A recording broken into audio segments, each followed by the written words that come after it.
everybody. I am back here today with another episode of Breaking Boundaries by Barbell Apparel. And today we have the pleasure of sitting down with Nathan Tsuji. He's a Barbell Apparel athlete. He's been working with us for a while now. And if you've seen him on any of our social media, he's the one with just insane amounts of acrobatic ability and probably some of the craziest flexibility I've ever seen. Nathan, how are you doing today?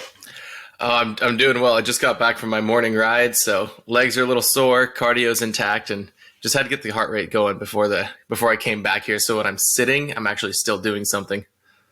Yeah, I feel I went for a quick run this morning before we sat down to talk. I read in the show notes for my prep that you don't like running at all. Yeah, I was about to. I can't. We invented wheels for a reason. Our feet are flat. They are not round. Like if you watch animals run, they got 4 legs, right? We have 2 because we're not meant to run. It's just, I don't know. Running's really difficult on my body. Like, yeah, I know it's good for you and it looks fun. Just, I can't. No, I'm with you. I don't like running at all. I historically haven't run much. I had like a 2-year stint where I tried to run well and worked up to running about a marathon, and I was never very fast and I never liked it. So I was like, forget this. I'm not going to do it anymore. But my wife recently is really taken to running. So I was like, I guess I'll do it a little bit more just so that I can go run, something easy, like a half marathon with her or something. But that's not easy. Yeah, there's nothing easy about a half marathon. There's nothing easy about a marathon. That's 26 more miles than I ever want to run in my life. Yeah, for sure. Well, and I'm naturally a bit of a more muscular person. So anytime I'm running and I look at people that are good at running, I'm like, yeah, we're cut of a different cloth for sure. Yeah. They're light, small people. Yeah. No offense, Kyle. Yeah. Kyle and Josh at the office are killing it. For those who are watching the show and don't know, Kyle and Josh are 2 of my team members that have been working with Barbell Apparel for years now, and are the ones that connected Nathan with us. So they're avid runners. They run ultra marathons and stuff, and they're fairly big guys. And actually, in a couple of weeks, I'm going to be interviewing a guy named Alex Fiata who runs he's run 100 kilometers. And that's the guy who metabolizes lactic acid faster than he creates it, right? Maybe, I don't know.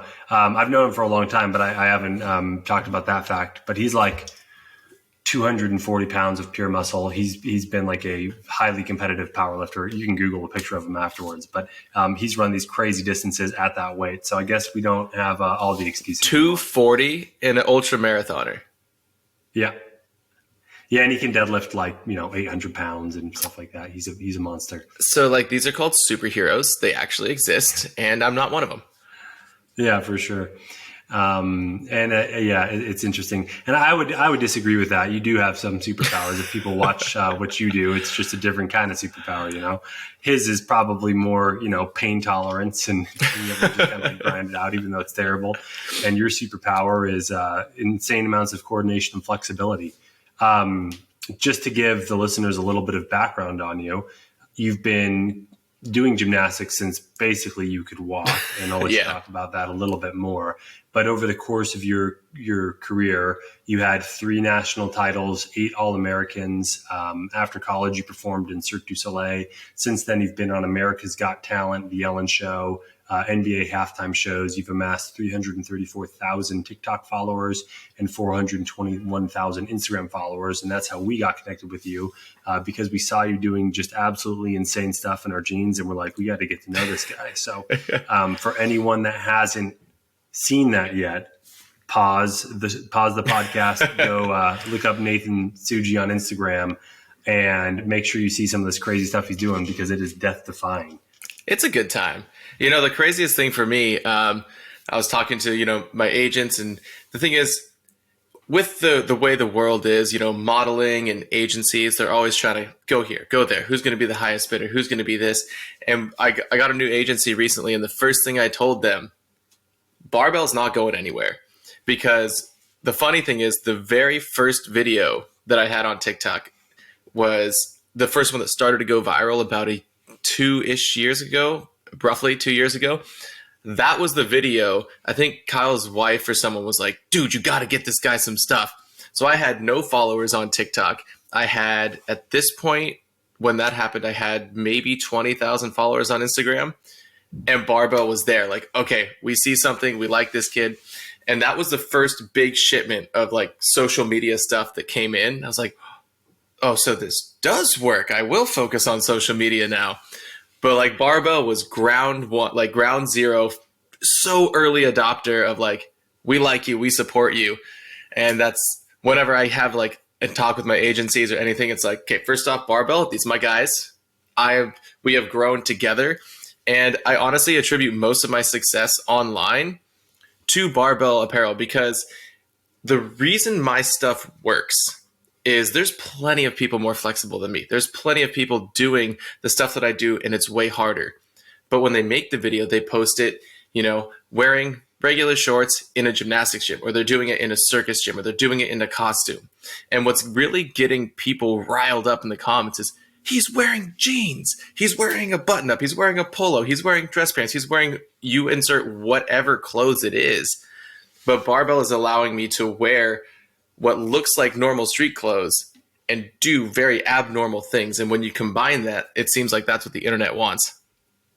Yeah, no, that's awesome to hear. And I mean, we as a philosophy like to just work with good people doing amazing things. And as soon as we saw the stuff you're doing, we're like, yeah, we got to work with this guy. Because it's you really do capture kind of like one of the core ethos or missions of our company. And I don't know that we've always done the best job communicating this, but like we'll show a lot of ads where people are doing, crazy stuff in the polos or their jeans or whatever.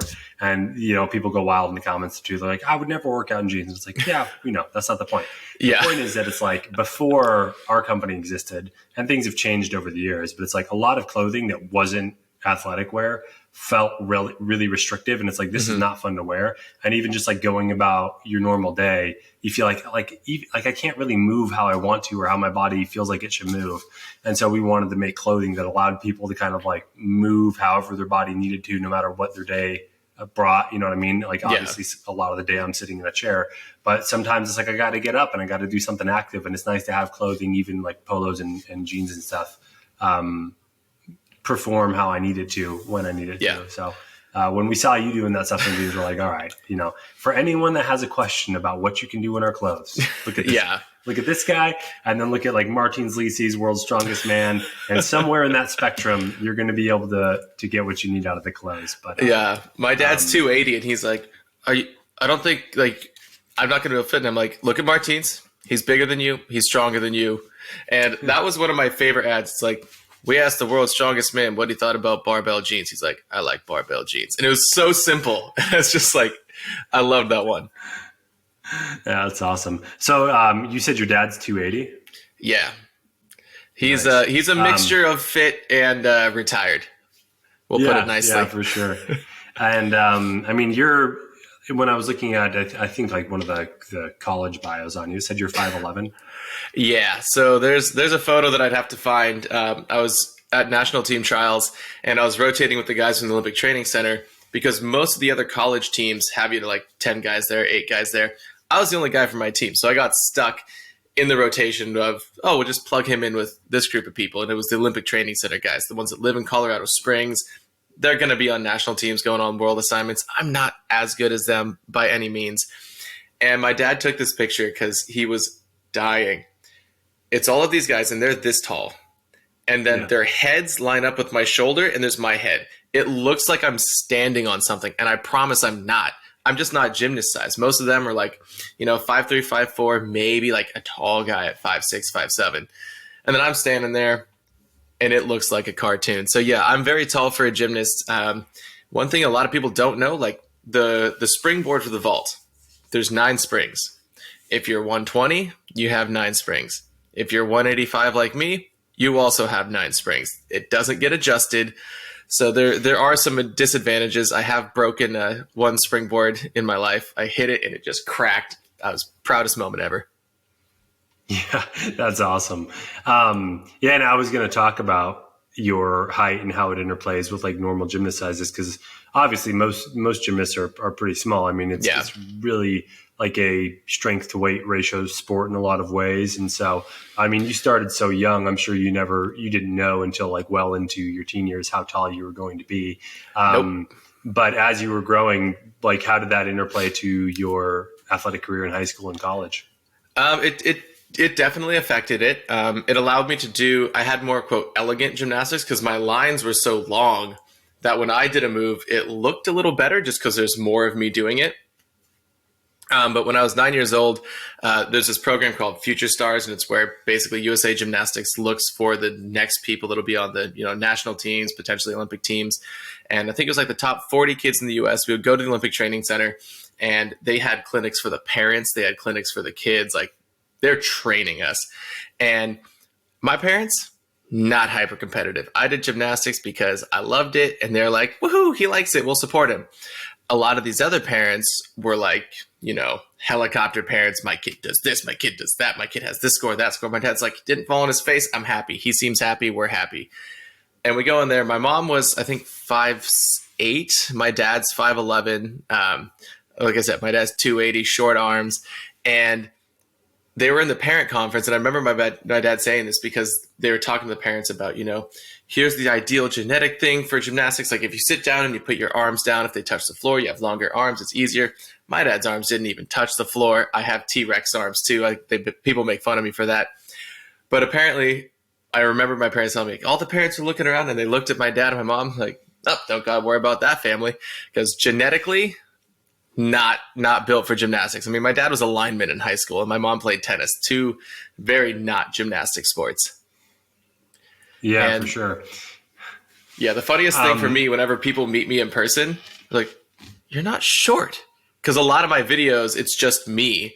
And if you assume, oh, he's a gymnast, he does this, they just assume that I'm short. And then they meet me in person, they're like, oh, I wasn't expecting that. There's more of you. I was like, yeah. Yeah, I would have guessed that you would have been short too, not because you look particularly short in the videos, just because of like the natures of the movements. Yeah. You would think that someone that was taller would have issues with a lot of that. I guess I do have issues. Yeah, for sure. But you accomplish a lot too. And obviously you had been doing gymnastics since such a young age that you probably learned to handle your body as it developed. But I guess, did you have to do anything kind of, special or dedicated to try to overcome some of like the leverage disadvantages? I did a lot of physical therapy. I started doing posture exercises when I was, I think, 5 or 6 years old. Ankle rehab's been part of my daily life as long as I can remember. My ankles didn't really form right. Destroyed my shoulder when I was 12, so I've been rehabbing that every day ever since with a TheraBand. And that's one of the things that I've been really passionate about is, like I told you, I broke my back, destroyed my shoulder, and I didn't get surgery for those. I've had 4 surgeries, but those were unrelated to gymnastics. That's just because my body is frustrating sometimes. But the thing is, with physical therapy, you can fix so many problems. And like the shoulder physical therapy, all you need is 5 to 10 minutes a day and a TheraBand, a simple little stretchy band. And I've taken people now, and this woman, she had completely frozen shoulder. Like she couldn't put her hair up. She couldn't really move her arm. And all she did was start following the simple physical therapy that I used to do for my shoulder. I shared it with them, and now she can put her hair up in a ponytail. If you do the work, if you work on the little exercises, if you develop those little muscles in the very frustrating little specific ways of moving everything, you can overcome a lot of things that your body's throwing at you. Yeah. Why don't you talk a little bit about that back injury and what it took to overcome it? Yeah, so the back injury, I was starting to have pain in my lower back. I was also combining a little too much contortion and circus with gymnastics at the same time and not really separating them as much as I should. There's times that you should bring your foot around and put it on your forehead, and that's not right before you go and do gymnastics. You should probably do that afterwards. But I was excited and I was doing a lot of stuff, and I had this pain, and I got an x-ray, and the x-ray tech, they said, no, you're good. It's muscular. Your bones look fine. So I was like, oh, I'm going to push through this pain. I got this. And I kept pushing and pushing and pushing. And then one day I got out of bed and my leg kind of gave out. And I was like, oh, that's really interesting. Like the pain had been building too. So as the pain builds, you get used to it. It gets more, you get used to it, gets more, you get used to it. So then I got an MRI, and I don't know if you've ever had one, but you always ask them like, oh, how does it look? And they go, oh, we have to wait for the radiologist and this person who has this paper to tell you what's going on. So he goes, yeah, man, I can't tell you. And I was like, all right, I'm going to go do gymnastics right now. And the look on his face, he's like, no. And I was like, so you can tell me what's going on? He's like, I can't tell you anything. Just don't do that. And I was like, but I did it yesterday and I'm going to go back to training today. He's like, no, like just don't, bro. I'm telling you, don't. And it was at that moment where we were like, okay, if they're breaking the confidentiality here to tell me like, stop and don't do anything, it's bad. And it came through and there's 2 full fractures through my L4 on either side, spondylolisthesis. And yeah, once I started acknowledging that it was broken and stopped pushing through all the pain, my body just kind of seized up and it was like, all right, we're going to fix this. I went to a specialist at Stanford and he goes, okay, we put you in a back brace for a year. You're immobile. This is what we do. And I looked at him. He looked at me and he goes, and I know full well that if I tell you this, you're going to say, F this guy, go home, take the brace off and do what you're going to do. And I was like, oh, you read my mind. He goes, okay, here's what you can do. And if you promise me you'll actually do it, I won't put you in the brace. And it was core rehab 3 to 4 times a day, keeping it mobile, but just building the strength, not pounding, not tumbling, lying down in class when I needed to, and really just listening to it and not being that man who's like, oh, I'm going to push through the pain. He's like, this needs to heal. You're 16. You're young enough. It may or may not fuse itself back together on its own. Because, you're still young. So sometimes like that's what happened with my shoulder. I was young enough that they were like, it might still fix it because you're still growing. So after an entire year of just doing a lot of core conditioning, really basic movements, I was able to go back to full-time gymnastics, did 5 years of collegiate gymnastics, went to Cirque du Soleil, did harness work. Like harness is like around my lower back, sideways, upside down, every which way. And my back never stopped me at Cirque. And that was broken to this through physical therapy, through just finding all of those little muscles to stabilize everything. And it's not the 6-pack. It's not those big spinal erectors. It's these little motions that you have to consciously work on that can actually fix most of your joints. Yeah, definitely. I mean, in past podcasts, if anyone has been watching, I've interviewed a physical therapist and talked with other athletes, and almost all of them are big proponents of physical therapy.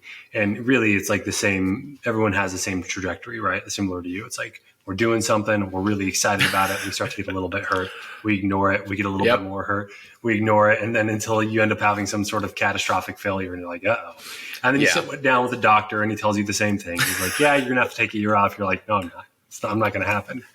And then you find a physical therapist who's like, okay, like you can keep doing your sport, but you have to do this stuff. Yeah. And then if you have a good physical therapist, they'll explain to you like what's going on and why you need to do what you need to do to recover. And I know like for me and the stuff I do now, it's like a lot of the injuries come from like a lack of coordination or stability in like the smaller back muscles. Because like the big muscles overtake the smaller ones and the smaller ones just kind of turn off and it creates a bunch of problems. So, I mean, it's cool to hear that you were able to successfully rehab that over the course of a year. And I mean, obviously you've had a long career since then with a lot of extreme stuff. You're still doing crazy stuff today that everyone can see on Instagram and TikTok and stuff. But what do you have to do these days to stay on top of the rehab or anything? Do you still have to do a bunch of rehab for it, or is it just kind of resolved still? Every day, especially because of what I'm asking my shoulders and my body to do with all of the handstand work. I'm starting to work towards building my own solo hand balancing act, which is going to require a lot more flexibility than I currently have. So I've actually started stretching more again. And you got to have all those stabilizers, because if you're not balanced, something that a lot of people don't realize, when you're pushing forward, like on a bench press and your pec is firing, if the muscles behind your shoulder aren't strong enough to counteract the pull of your pec, it's not going to be good for your shoulder. Something's going to give. The push and pull has to be fairly even. And that's why even if somebody like overdevelops their chest and makes it super big, if you don't work the muscles behind, your body is not going to let your pec just pull your bicep and your arm out of your shoulder joint. It's just not going to fire as much. So if you want to get stronger, you actually have to work every side of every joint. So your body is strong enough to push in the direction that it can. Yeah, definitely. And I've learned the hard way several times. If you like push a specialized movement too far in one direction, like eventually something will break or give, or you'll just plateau forever in the best case scenario. So that's great advice. So you mentioned going through all of this, this rehab, and I mean, you had injuries early on in your career, and then you still went on to compete in college. I mean, you started gymnastics so young. Was competing in college something that you always kind of dreamed of? It was kind of just the path. It was, you compete in juniors, then I'll compete in college, then I'll go to Cirque du Soleil. I had this plan from the time I was like 10 years old. Apparently my dad told me when I was like 6 or 7, obviously 6 or 7, kind of cocky. He's like, apparently my backup plan, if the Olympics with gymnastics didn't work, was the NFL. Not sure why I didn't even play football, but in my head it was just like, oh, you go to the Olympics for gymnastics. If that doesn't work, I'll go to the NFL. Obviously, unrealistic, but that was the attitude that little me had. But yeah, gymnastics in college was kind of always the goal, where I was going to go, and then Cirque was going to come after that. Yeah, for whatever reason, I guess being based out of Las Vegas, when we were first looking for people to help us with photo shoots and models, everyone we ended up hiring just happened to be like Cirque du Soleil performers, because they all happened to be like jacked and ripped all the time. And so, we've had the pleasure of like knowing a lot of Cirque performers and, collaborating with them over the years. And they always tend to be just like incredibly fit people. I mean, gymnasts in general tend to always be really fit. I suppose like part of that's probably the demanding nature of the sport, but I guess there's probably a bit of, because body weight is such a factor, a bit of like overt pressure to stay relatively lean. Yeah, you could say that. Like I feel it when I was in college. Obviously, every machine is calibrated differently. I was never actually at 3% body fat, because no one's ever at 3% body fat unless, got an extra 100 pounds of roid muscle on them. But according to an in-body machine, I was 3% body fat at one point. And in all honesty, dude, you'd feel it. If I slacked off over the weekend, you go in, you drop into an iron cross on rings, you have an extra pound or 2 on you, you feel it. And especially once you get to that level of lean and you're repeating these skills so much, you're like a machine. It's like clockwork. That if anything is off, maybe you're a little bloated, maybe you went out and partied too much the night before. Friday nights, we trained till 10:30 on Friday night, and we had workout at 10:30 on Saturday morning. When I was captain, I just had a simple rule. As long as you perform on Saturday, we'll be fine. And, the guys would come in and they would train, but you could see very clearly who got a good night's sleep and who did not get a good night's sleep. Yeah. And so, I mean, maintaining that kind of like low body fat, how much work did you guys have to put into that? We would train about 6 to 10:30 every night, except for Tuesday. And then Saturday was at 10:30, 11 to 3 o'clock. I added in another, because I was so much bigger and I had so much more physical therapy to do, and my joints are so unstable. And I would actually go in and I would do 30 to 45 minutes of cardio on the bike in the morning. We were in Seattle, so it had to be inside. Now I ride outside and it's great. Then I would do about an hour of weight training. And then I would do another 15, 30 minutes of physical therapy, whatever shoulder therapy, back therapy I needed to do. Then 10, 20 minutes sauna to cold shower, sauna, cold shower, sauna, cold shower. Go home, eat, study, go train. So it was just this never-ending cycle of eat, sleep, train, study, repeat. Yeah, and you had obviously like the incredibly rigorous training schedule. How much focus did you have to put on like nutrition and managing all that from that standpoint? It honestly wasn't until I got to college that I even knew what my macros were, which seems rather stupid, but a lot of us don't know. There isn't a lot of, it's mainly like bodybuilders that I find that actually are able to focus on their macros and, bulking and cutting. And bulking is a little more difficult in gymnastics because if you get that extra fluff on you, your joints feel the pounding on floor. But nutritionally, I was on a college budget. So you also add that in there, but it's not that expensive to eat healthy. Go to Costco if you can and just get a big bag of quinoa, a bunch of big bags of quinoa. get the 93.7 ground turkey, or better yet, for $2.99 a pound, you can get the little chicken tenderloins. It's just the raw chicken. I would marinate it in soy sauce, ginger, garlic, white wine, and water. Then it was actually like not chicken breast, because chicken breast is disgusting. It's kind of like running to me. It's dry. It's chewy. I don't care how well you do a chicken breast. If you don't marinate it, I don't want it. So it was mainly quinoa, some form of chicken tenderloin, shrimp, or turkey, and then whatever vegetable was in season I could get my hands on. I was eating around 2,900 to 3,500 calories a day to maintain staying lean. And it was just... And that was during college with that crazy training schedule? Yep.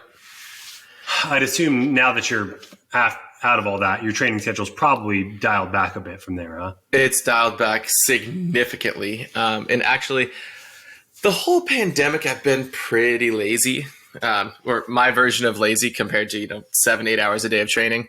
2 weeks ago, I got my custom canes, and I'm like, all right, we're going to get back into this. I have a strongman act that I do with one of my buddies, James, who also reps barbell. And I was like, all right, I want to peak again. I want to be strong. I want to feel superhuman, because I actually had low key. I had a breakdown. I was talking to my girlfriend because I was walking, and I was just walking, and I dislocated my ankle, because my ankle's stupid and it does that. And it popped all the way out, and I popped it back in, and we kept walking. And I was like, I don't feel like myself. I was like, you have never known me as myself. Like, you think I'm strong. You think I'm flexible. You think I'm all of this. But I don't feel like I felt at Cirque. I don't feel like I did in college, because when you have that level of fitness and you're training that many hours a day, you get to this point where you actually, it's not like a mental thing. You are low key superhuman, because you know your body so well. You know where it is. You know how it's going to act. You know what it's going to do for you. So then when you don't feel like that, and then you hurt yourself doing something stupid, it's just, God. So 2 weeks ago, I was like, you know what? No, not going to happen. I want to be feeling like myself again, feeling like my best self again. So now, probably 5-6 days a week, I wake up, I do cardio on my bike, whether it's 30, 45, maybe a 2-hour ride, just get my heart rate up, get that, blood pumping, heart rate raised for the rest of the day. Then I'll train either handstands, acro with some of my partners, or I'll go to LA Fitness and I'll just start lifting weights in a very weird way, because I lift specifically for what I'm doing. So I have a lot of weird locked arm exercises. And I actually had a trainer come up to me, because I'm working on do you know what a press handstand is? Yeah. I have this goal, and I want to get a one-arm press handstand, and it's going to probably take 1 or 2 years to get to where I can do it. And obviously I need to be able to push down through this arm. So I have the cable. I grabbed the cable machine. I'm just standing there like this, shrugging my shoulder, just pushing it down, pushing it down. It looks ridiculous, because it's a weighted drill for a one-arm press handstand. And one of the trainers walks up. He's like, hey, man, you want to tell me what's your thought behind the technique on that? Kind of condescending, like, hey, let me help you. I had a jacket on, so you can't even tell that I'm strong. And it was like, do you know when people walk up and it's just like, hey, little boy, you don't know what you're doing. Why are you doing this? And I just took my headphone out, and I was like, oh, this is a specific, shoulder mobility drill for the, so I can push down and get through the full range of motion for a one-arm press handstand. Like, do you want to try it? And he's like, as you were, just walked away. And that's one thing. I do have a fitness app that I'm very passionate about, because that's the energy in the gyms. I know we just kind of got a little sidetracked here, but that's the energy in the gyms that really upsets me, because even being who I am, Cirque, America's Got Talent, Ellen, national titles, I still get made to feel uncomfortable in a gym. And if somebody at my level of physical prowess, like, I'm a personal trainer, I have a fitness app, and people still make me uncomfortable in the gyms, I can't imagine how someone who doesn't even feel comfortable with their own body, has no idea how to work out or what they want to do, that fear of going into a gym, like, that's awful. And I really sympathize. So that's why I created the little app that I have with that, which has the flexibility, the physical therapy, and just simple at-home workouts, because we need to get moving. We need to get healthy, and you don't always need to leave the house to do it. Yeah, for sure. I mean, there's a lot of good things there. I think, the first thing is that your level of specificity with all your training is really impressive, and your ability to set goals kind of like quite far in advance. Because I think, for people that have been engaging in athletics for the greater part of their lives, they understand that, hey, if you want to do X goal and it's something, aggressive or far away from current capabilities, you may be looking at a 1, 2, 3, 4, 5 year progression path. Like I have athletic goals I'd like to accomplish, and I'm 33 now, and I'm like, if I could do some of these things by the time I'm like 36, I'd be pretty excited about that. You know what I mean? Yeah. It's like quite a bit out there. But then being able to also have the foresight to say, okay, 2 years or a year or two before you're going to be able to do this handstand press, that you need to be working on this stability exercise, a year or two in advance. That's great. And also you're focusing all of your energy on that instead of maybe, spreading yourself too thin across like, okay, well, I need to go in and do bicep curls because that's what you do in the gym. Well, it's like, no, if you don't care about having massive bodybuilder biceps and your biceps are strong enough, you may not need to do that at all. You may not need to do it ever again. Now, maybe you do, but you have enough knowledge as an athlete to kind of like self-direct yourself.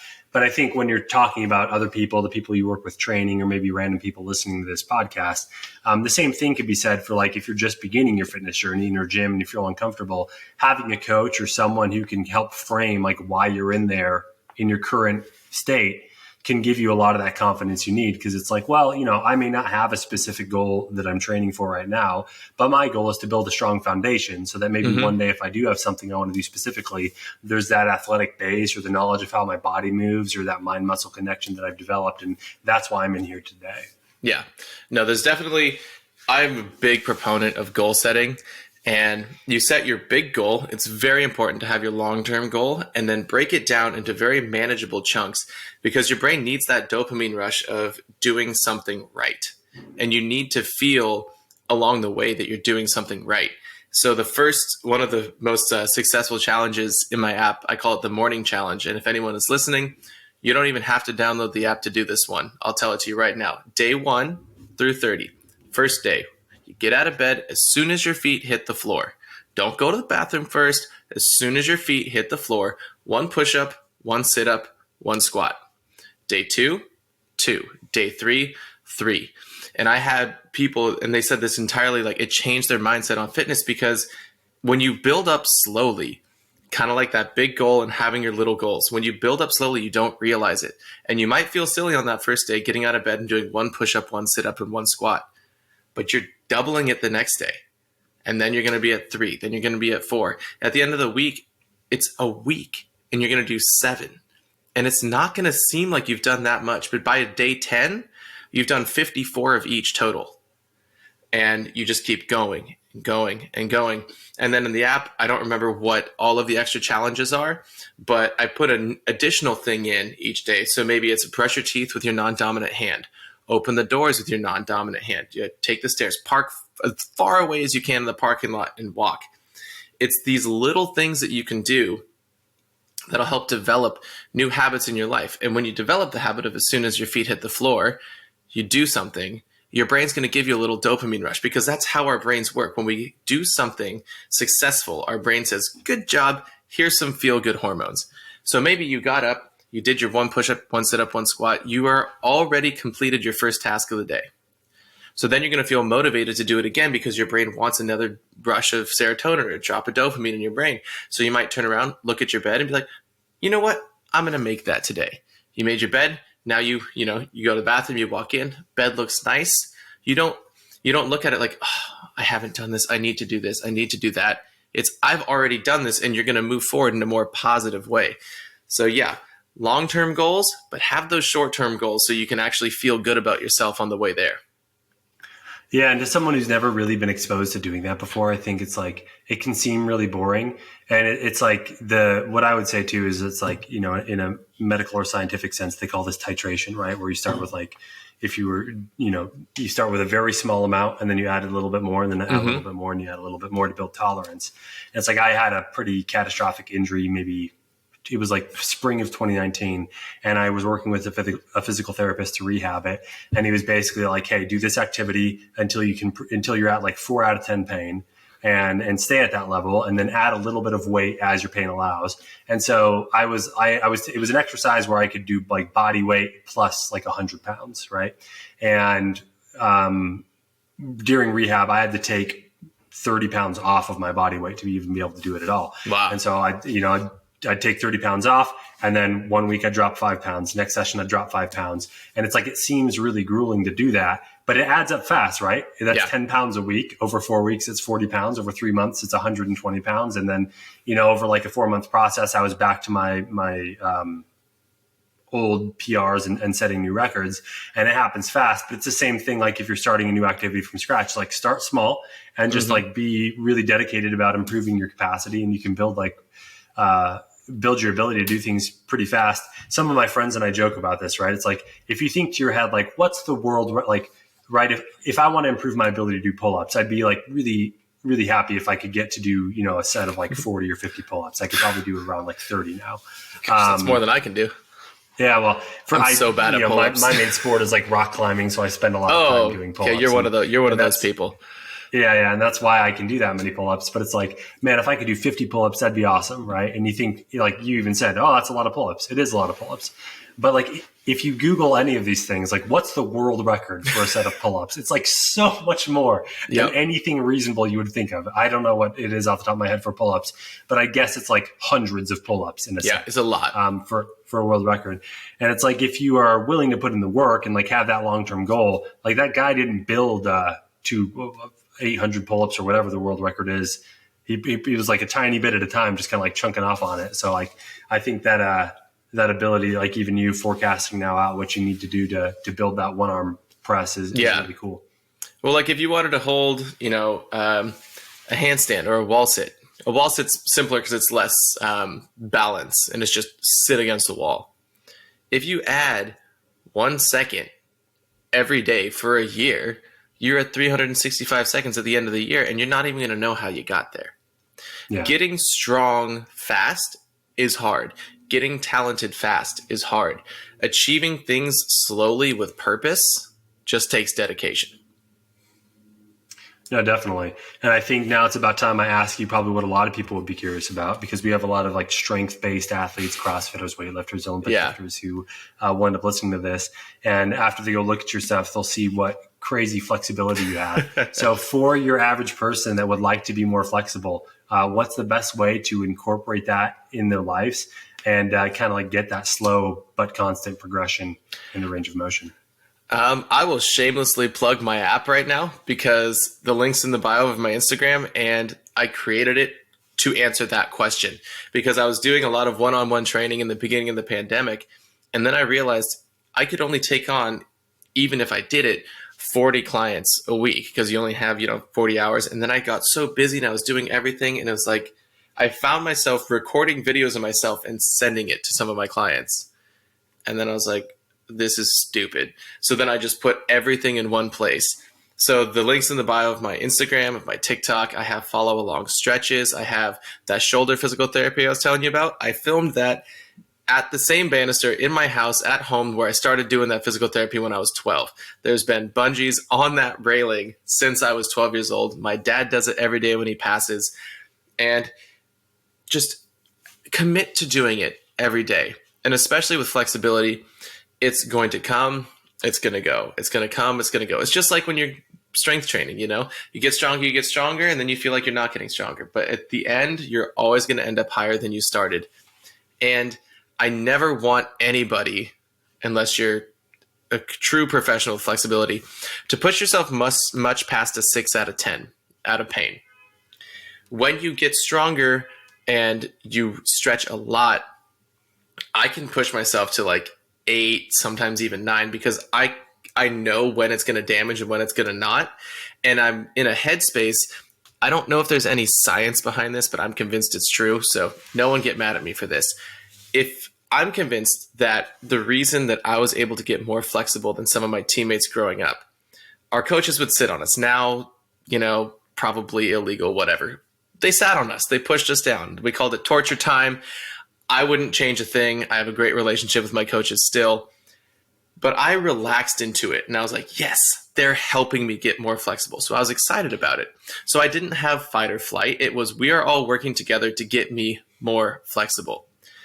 One of my other teammates hated it. He would cry, he would scream. He actually bit one of the coaches one time because he just didn't want to be in the position anymore. We were like 6. But I'm convinced that part of the reason that he didn't get more flexible is because his brain went into fight or flight. So every time that he felt a stretch, no, I don't want to be here. Bad, bad, bad. And I'm convinced that that told his parasympathetic nervous system and his subconscious brain, this feeling, this range is bad. Whereas I was so excited about it and I would push, I'm able to go into the position. I stayed in the position. I wasn't biting anyone. But because I was telling my brain that it was good and we're excited about it, my brain's like, oh, well, yeah, let's do this some more. It's going to be fine.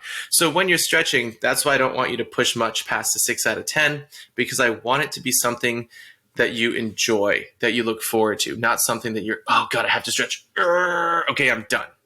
We want it to be enjoyable. I want your brain and your body to relax, to say, this is good. This is good for me. Go into it with a positive attitude, with a positive mindset that this is good for you. And I'm convinced that that helps you get more flexible and stay more flexible. Yeah, I think there's a lot of truth to that. And I have a good friend here in Las Vegas that's a physical therapist, and he did a lot of his doctorate level stuff on pain science, and he often talks about this idea of like productive pain versus like real pain. And so it's like, that's, what you're framing is, hey, keep in mind that like this pain and stretching is productive pain. I guess the caveat being like 6 out of 10 versus you saying you can go to 8 or 9 out of 10. It's like, that line of when the productive pain actually turns into something that could actually hurt you. But a lot of people don't, right? They don't know what that is. And like he jokes about it too. Like he'll be working with clients and they're like, oh, this hurts. And they're not doing anything that would provoke like any sort of real dangerous pain. Yeah. And he's like, no, that's like what it feels like when your muscles and stuff are working. Like this is productive. It's supposed to hurt a little bit, but this is the good kind of pain. And like, that's really interesting, I guess, like knowing that line when you're stretching between like, hey, where you're going to cross that line out of productive pain and into something that could be harmful. Have you ever done that stretching, gone to a place where it was like injurious? Yep. Yeah. I've pulled my groin like 2 or 3 times trying to do it. I've since stopped trying to do it. But you go into middle splits, and there's this guy online, Pavel Stankovic. If you look him up, he makes me look as stiff as a board. And one of the things he does, he'll go into middle splits, and he just squeezes his legs together on like a hardwood floor, and he can just squeeze his legs together and stand up. And I've always loved the concept.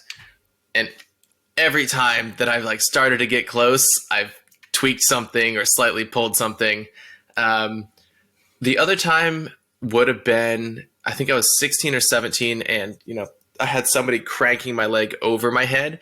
So most of the time I am a big proponent of, unless the person stretching you is a complete professional, don't do it.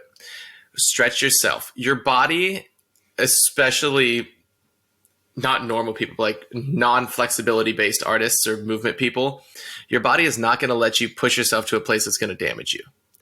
So if you activate the muscles on both sides, so like if you're going to touch your toes, I know a lot of people relax.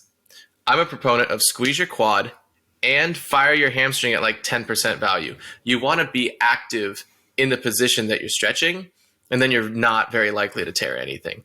It's when you relax and then have some outward force pushing you and further than you should go because you're like, yeah, I'm going to get super flexible today. Now, that's when you're likely to damage yourself. Yeah, no, and I've been told before that like a decent component of flexibility is strength, kind of like in that end range of motion in your body's ability to say like, okay, I'm going to let you go here because I know that I'm capable of controlling it. I guess like, is that something that you perceive too in your own flexibility? Oh, absolutely. There's definitely ranges. It's something I've been working on more. I am very passively flexible. My ligaments will stretch. My body will go to places that I'm not very strong. This one guy, Kyle Craigle, he's a contortionist, hand balancer, and OVO at Cirque. He is one of the greatest examples of active flexibility. This man can take his tailbone, put it on the back of his head. He can lift his leg actively into a middle split, whereas I need a little bit of gravity to kind of help me sometimes. He is strong in these end ranges of motion, and both sides of his joints allow him to pull his leg into each motion. Like my finger comes back to here. If I assist it, it'll bend all the way back. Obviously it's not his finger, but like his hips are the same way, where I can lift to here, but I'm capable of going to here. He has done so much active strength that he can just lift it to there. And that's significantly healthier, significantly safer, because then if you end up in that position, you can pull it back. So definitely active is way better than passive. Yeah, that's great advice. And I know I've had to do some like end range of motion work for like, leg lifts and things like that. Yeah. And it's like really brutal, boring, terrible work because you're doing like these tiny little things that are like super difficult. And it's pretty uncomfortable. And it also doesn't feel that productive because the progress is so gradual. But over time, it does build into like significant results. It's just like you got to deal with pretty incremental progress to get there. Oh, yeah, for sure. I think the funniest thing for me is I use very small weights a lot of the time. One of the things I do for biceps and pecs is actually lay on my back. They're called the Maltese presses, because in gymnastics, you have your planche, you have your Maltese, and I'll lay on my back, start in a normal bench position, but then I turn my palms to the ceiling. I completely lock out my arms and I lift from inside the elbow pit, and my arms are straight going like this on my back. I'm up to like 35, 40 pounds now, but when you start, you can be using 10, 15 pounds because you're doing it with completely locked arms, which seems, pretty stupid until they see the body that it creates. Because when you lock it out and you're doing this, you're using that leverage, you're forcing the joints to get stronger in that end range of motion. So then when I pick up something, somebody who just does like, peaking curls all day, if they have to grab something with their extended arm, they're not strong there. Their ligaments and their tendons aren't used to being there. The muscle isn't used to firing extended. But if you strength train in all of the ranges, in the full range of your body, your movement and your quality of life is better. Yeah, no, it makes a lot of sense. I'll have to try one of those exercises. It sounds pretty tough. Brutal. Yeah, it's brutal. Sure. I made one of my roommates try it, and he was like, "Oh God, this is terrible." Yeah, and it's interesting you talk about that, because it's like I think a lot of people do end up pursuing exercise or weightlifting for the aesthetic nature of it, right? They want to look a certain way. Yeah. They want to have a body that looks a certain way. And it's like you do have bodybuilders who achieve some really impressive physiques. But I'd say like outside of bodybuilders, like gymnasts or people into calisthenics or acrobatics or things like that, they have some of the most impressive physiques. And they're not typically spending a ton of time doing purposeful like bodybuilding, weightlifting, or anything like that. Like you said, most of the weightlifting you do is like accessory work for specific strengths or, stabilizing muscles and things like that. But it's like, you don't have to lift a bunch of heavy weight to build an impressive physique. No, I get the most compliments I get are on my shoulders all the time. People love the shoulders. They love the range also of my bicep. And I notice gymnast biceps, if you notice gymnast circus performers, their biceps look like they go into their elbow. And if you look at bodybuilders and a lot of CrossFitters, they don't. There's going to be a lot of people arguing me over this. I don't have science backing to do it, but I do have the fact that if you look at most people in the CrossFit community and most people in the circus community, you'll see it. And I'm convinced it's because we work our long head of our bicep more with completely locked arms and range of motion. So that's just where it has to develop, where we develop that part of the bicep, because we're not just doing a curl, we're doing this. And notice, like you can see it in the bicep, when you go here, it's here. When you go here, it's not. And we're always strong here and turned. And like my shoulders, I don't do these things, the shoulder raisers. I use a 5 to 15 if I'm feeling really strong pound dumbbell.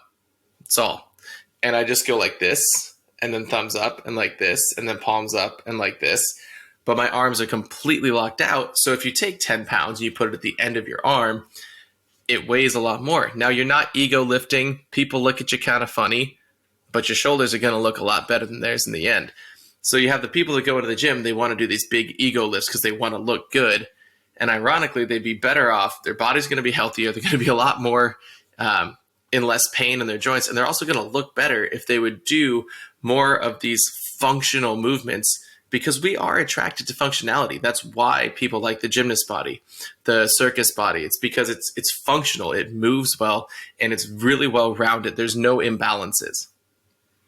Yeah, and I think part of that innate attraction you're talking about too is like seeing the way a gymnast or an acrobat moves and just thinking like, man, that looks really like Yeah. their bodies are so capable. You know what I mean? And Yeah. it looks like a very like freeing way to be, right? It's like on demand, for lack of a better term. Like you can demand this crazy functionality of your body. It's pretty cool. Yeah, and like interesting anecdote. I used to see Jay Cutler, multiple time Mr. Olympia winner, at a gym here in Las Vegas, and he was never lifting very heavy weights. I mean, relative to your average person, they might be heavy. But for like someone of his size and stature, they were not heavy. Like he'd be doing bicep curls with like 35, 40 pound dumbbells, and this is like a house of a human being. Yeah. And he was always super friendly. People would come up and ask him questions, myself included, and he'd answer you. And he just thought that it was healthier for his joints and better for his longevity. And that's all he needed to do to build the muscle. And so it was like, it wasn't about the weight. It was about the way in which he lifted it. And kind of what you're talking about, it's like leverage is a huge manipulator of how heavy something feels, right? Like if you, like you said, if you try to do this with your shoulder, you could do a lot more weight than if you extend it all the way out to here. Yeah. And so manipulating those leverage points can allow you to lift more weights and also develop more functional range of motion. Like kind of one of the interesting, you're talking about the Maltese press, right? Yeah. I kind of like that because I end up doing a lot of things in my training where I have like locked off elbows because of the climbing and things like that. And so it's like I'm always looking for ways to be able to continue to train and work other muscles without having to put stress on the elbow joint. Yeah. And so it's like, being able to do something like that with the elbows fully extended, it's like another trick. It puts a lot of stress on the elbow joint in a very different way. Yeah, a different way. It's more like this locked off position can breed a lot of like tendinitis. Yeah. As opposed to like more extended. It's just different. You're not like really hammering like this area and here. Yeah. But no, definitely something. No, I mean I think it's just interesting to have all the unique perspectives, and then as you formulate specific goals, you kind of like have all this stuff you can draw and be like, okay, this is what I need to do. And it doesn't always have to be, the prototypical image of what you think someone is doing in the gym, like lifting big, heavy weights. It's like you can get really far with a lot of different tricks. So that's really good advice. Absolutely. All right. Well, I think we're coming up about at the end of our runtime here. Thank you for all of the insight today. We'll be sure to include links to your Instagram and the app in the show notes. But why don't you go ahead and say it here in case someone's lazy and doesn't want to read? If someone wants to find you, follow you, check out the app, where should they do that at? Of course. You can find me on Instagram or TikTok. Both of them are just my name, Nathan Tsuji, Tsuji. And the link's in my bio of both of them. So you just got to click on that. It'll take you over there. It's a 7-day free trial. Get started, look around. I got handstand courses taking you from no experience in a handstand to actually being in a handstand.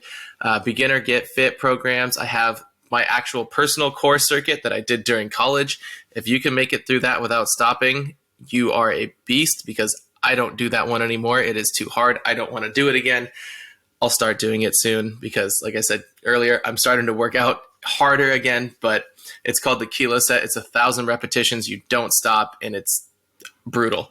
But I also have stuff for people who have absolutely no physical experience working out. Like I said, that morning challenge, the handstand challenge, the flexibility, and the physical therapy to get your shoulders completely unfrozen. So everything you need to just get moving, get more comfortable in your body, it's up in there. The link is in my bio of all of my socials.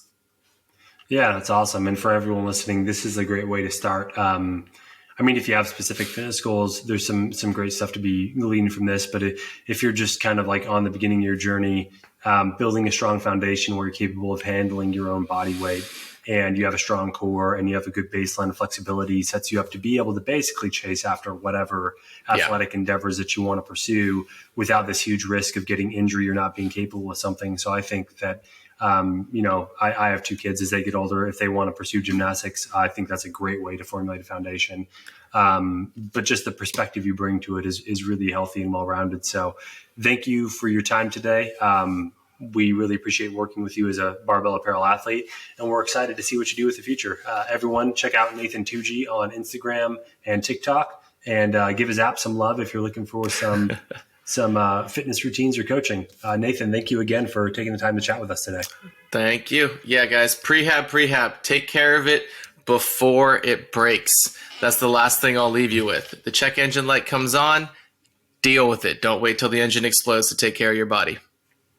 Yeah, and if like you said, if something does break, you got to stay on top of the rehab potentially forever. So make sure that you take care of it beforehand. And if you do get to that point where you're injured, make sure you work with a physical therapist to get it fixed. So yeah, thank you again, Nathan. And hopefully we'll have you back on soon. And we look forward to seeing what you do with the rest of the year and into 2023. So have a good rest of your Monday, man. Sound good. You too.